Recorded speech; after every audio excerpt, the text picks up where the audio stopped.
ओम श्री गणेशाय नमः। नमस्कार दोस्तों, आज हम बात करेंगे नाग पंचमी के बारे में। नाग पंचमी कब है, नाग पंचमी हम क्यों मनाते हैं, पूजा की शुभ मुहूर्त क्या है, इसकी पूजा हम कैसे करें, आइए हम जानते हैं। नाग पंचमी हम क्यों मनाते हैं। एक पौराणिक कथा के अनुसार राजा परीक्षित के तक्षक नाग के द्वारा काटने पर मृत्यु हो गई थी। यह बात उनके पुत्र राजा जन्मेजय को जब पता चला उनकी पिता की मृत्यु एक सांप के काटने से हुई है, तो वह बहुत ही क्रोधित हो गए और यह प्रण लिया कि समस्त नागवंश को मैं नष्ट कर दूंगा। इसलिए उन्होंने नाग यज्ञ का आयोजन किया। इसके बाद सभी नाग एक एक कर यज्ञ की हवन कुंड में आकर गिरने लगे। संसार की सभी सर्प एक एक कर नष्ट होने लगे, तो स्वर्ग लोक से भी सभी नाग बारी बारी से यज्ञ की हवन कुंड में आने लगे। यह देख सभी देवता गण घबरा गए। इससे तो नागों की संपूर्ण वंश ही समाप्त हो जाएगी। तो सभी देवता मिलकर महादेव की प्रार्थना की, तो महादेव ने अपनी पुत्री माता मनसा को यह कार्य सौंपा। नागों की वंशों की रक्षा के लिए अब एक ही तक्षक नाग बच गए थे।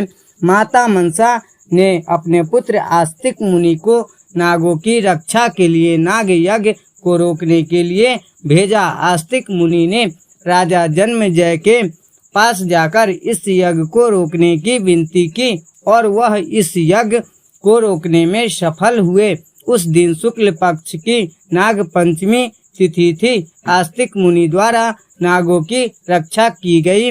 इस कारण इस दिन को हम नाग पंचमी के रूप में मनाते हैं।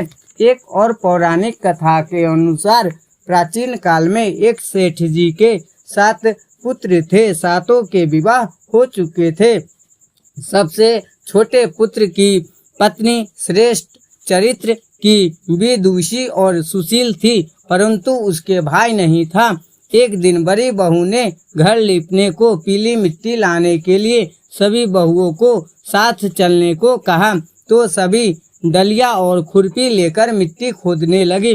तभी वहां एक सर्प निकला, जिसे बड़ी बहू खुरपी से मारने लगी। यह देखकर छोटी बहू ने उसे रोकते हुए कहा, मत मारो इसे, यह बेचारा निरपराध है। यह सुनकर बड़ी बहू ने उसे नहीं मारा। तब सर्प ने एक और जा बैठा। तब छोटी बहू ने उससे कहा, हम अभी लौट कर आती हूँ, तुम यहाँ से जाना मत।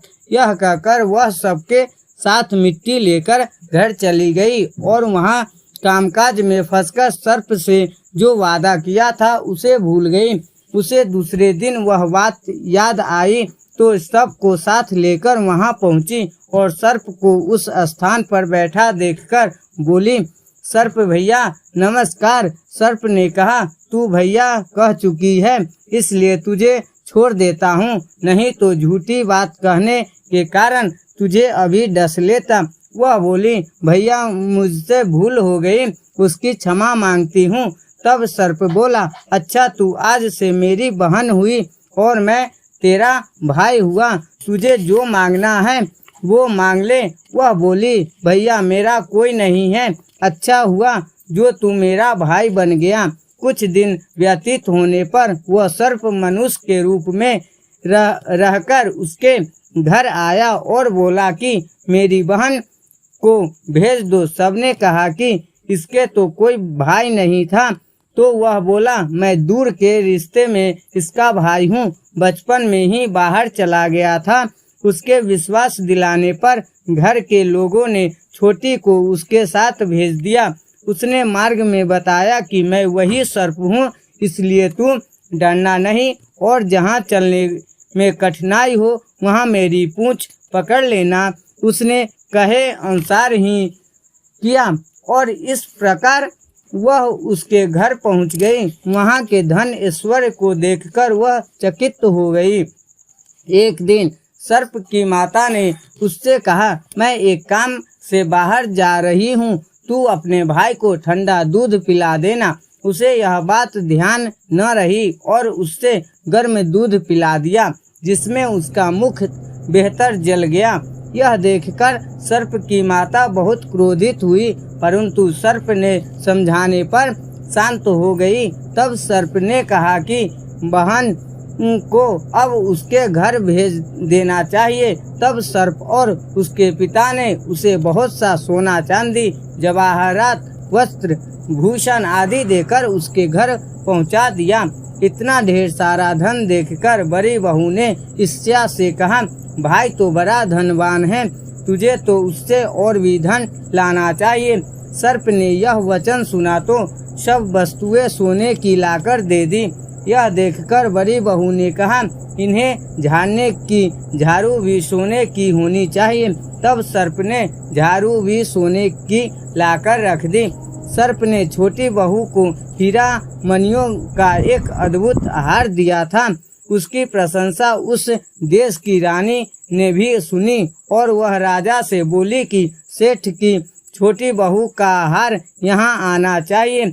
राजा ने मंत्री को हुक्म दिया कि उससे वह हार लेकर शीघ्र उपस्थित हो। मंत्री ने सेठ जी से जाकर कहा कि महारानी जी छोटी बहू का हार पहनेगी, वह उससे लेकर मुझे दे दो। सेठ जी ने डर के कारण छोटी बहू से हार मंगवाकर दे दिया। छोटी बहू को यह बात बहुत बुरी लगी। उसने अपने सर्प भाई को याद किया और आने पर प्रार्थना कि भैया, रानी ने हार छीन लिया है, तुम कुछ ऐसा करो कि जब वह हार उसके गले में रहे तब तक के लिए सर्प बन जाए, और जब वह मुझे लौटा दे तब हीरो और मणियों का हो जाए। सर्प ने ठीक वैसा ही किया। जैसे ही रानी ने हार पहना वैसे ही वह सर्प बन गया। यह देखकर रानी चीख पड़ी और रोने लगी। यह देखकर राजा ने सेठ के पास खबर भेजी कि छोटी बहू को तुरंत भेजो। सेठ जी डर गए कि राजा ने जाने क्या करेगा। वे स्वयं छोटी बहू को साथ लेकर उपस्थित हुए। राजा ने छोटी बहू से पूछा, तूने क्या जादू किया है? मैं तुझे दंड दूंगा।